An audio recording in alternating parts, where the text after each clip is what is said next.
let's start things off, man. Let's kick off in the first block. Kevin Durant. You know, he kind of ripped Stephen A. Smith, Shannon Sharpe, Skip Bayless. He feel like those guys are bad for the game of basketball. And I don't know if he was talking about sports overall, but I know he's talking about basketball. There was a conversation on First Take where they were comparing Steph Curry and Michael Jordan. Someone was saying Steph was good for the game. Michael Jordan was bad for the game in a sense. And KD had replied about Shannon, Stephen A. and Skip Bayless. Shannon and Skip responded on social media. Then, they took to their own TV shows today, Skip Bayless included, and responded to KD. When you look at what happened, bro, first of all, was KD right in this situation? Do you think Skip, Shannon, Stephen A., guys like that in the media are bad for the sport? I'll put it like this. You get in what you put out. You know what I'm saying? If you're able to dish out any type of critique, you gotta be able to take the critique back. And it's like when you can't criticize the athletes 24/7 and then not expect them to respond. And then when they do respond, you want to call them soft. You know what I'm saying? Especially if the information that you're putting out is false or was perceived wrong.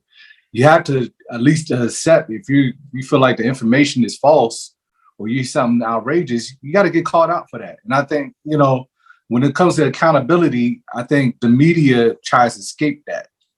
So absolutely, that's the whole thing. Like the media is always one-sided and we're just supposed to sit there and take it. You know what I'm saying? If I'm wrong about something, I'll take it. You know what I'm saying? I'm always a learner. I'll always take criticism.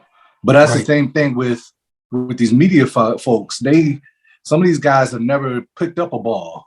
You know what I mean? Never even tried to play the game. But you have so much to say from a wheelchair, from the chair. You know what I mean? Well, number one, let me say this, D-Money.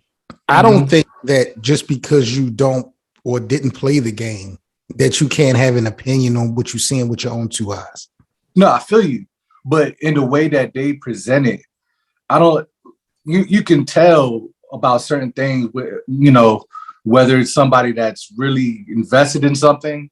It's okay to be or some shock value, someone just talking for the views or to get the ratings. I got you. I understand that clearly. I definitely understand that. And the thing with me, though, when it comes to those guys like Stephen A. and Skip and Shannon, I'm not taking away from the knowledge that they do have. I'm not saying that they don't know anything. I don't think that they're bad for the sport or the game of basketball when they talk, only because I identify them for who they are. Like, I don't really look at them for the numbers and the stats. I identify them as being an entertainment value for me when it comes to, the sports realm. I got my own two eyes. I can watch the game or I can go on, the internet and check out the numbers and all that. So I don't put that much stock in those guys' opinion. However, I do agree with KD that some people watch television and they listen to Stephen A. and Skip because these guys have been doing it for so long and they feel like their word is Bible. Yeah, they think it's law and it's not the case. You know what I mean? So let me ask you this, because you brought this up. Well, we kind of spoke on the media, the media always take that personal. Rob Parker, Skip Bayless, they definitely take it personal when players try to make it seem like because you didn't play the game, you don't know what you're talking about. I just think it's because of their outlandish opinions that they give. It gives more credit to that statement. And it's a two-way street, right? These guys are paid to make those, those type of things. Like they're paid to make these type of outtakes because, it creates a buzz. They're going to do anything possible to create a buzz because it creates entertainment. I understand that side too. But if you're saying something that's egregious about an athlete or anything that is considered false, the athlete has a right to defend themselves or have an opinion the same way the media has an opinion. You know what I mean? You can't keep it real. You can't shut that down. Let's keep it real though, D. Do you think the media you really kind of answering this? I think the media loves this attention. I think they love when the players address them and respond to them because it's more storylines. It's a new article. It's it's more work for them to do. It's validating too. Yeah, and now it includes them specifically. Mm-hmm. You know what I'm saying? Back in the day, you have to chase the story. You know what I'm saying? You wouldn't even consider as being a reporter or a journalist that you would be a part of the story. Now they be chasing that clout. Yeah.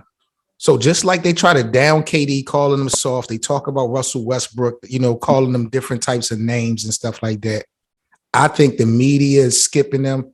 They love to hear players kick back and, you know, shoot back at them because it kind of in their mind validates who they are. I think one of the biggest mistakes Carmelo Anthony ever made was not Carmelo. It was Allen Iverson. Back when he first joined Denver, he did an interview with Melo, and he talked about how he always wanted to prove Skip Bayless wrong. And I said, you shouldn't have said that on national TV because Skip gonna take that and run with it. You know what I'm saying? So, yeah, the media is definitely can be bugged out, but we have seen this energy from Kevin Durant time and time again. I respect KD because he don't bite his tongue. But do you think that this consistent behavior with KD going back and forth with the media, do you think it's going to affect his legacy any? Because mind you, the media, certain situations, they do have a say in voting for certain accolades, Hall of Fame, things like that. Do you think KD's attitude towards the media could come back to haunt him in the future?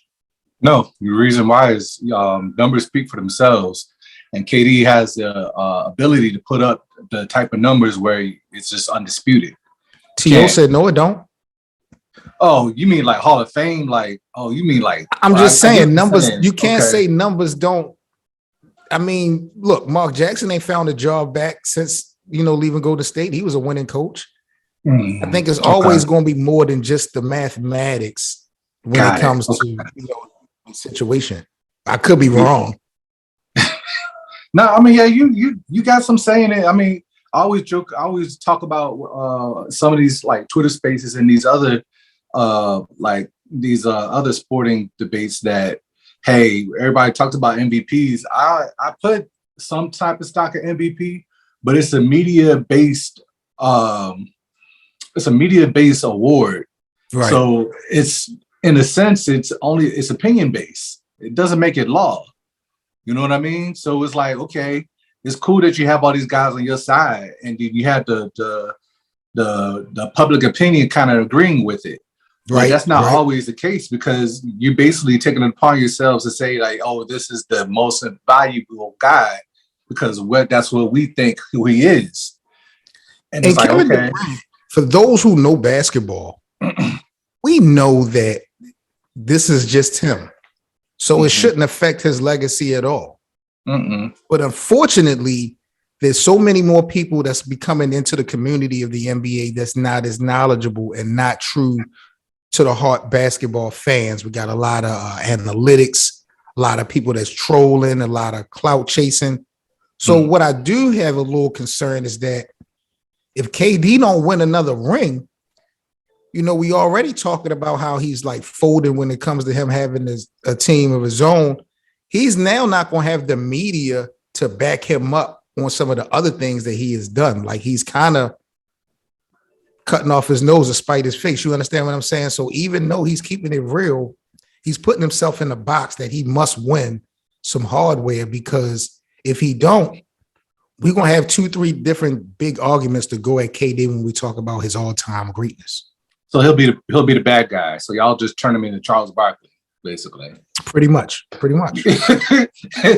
Everybody needs a bad guy, man. That's just how the society is built off of. You know what I mean? Right. So I don't even look too much into it. You know, especially for something that's just for this year.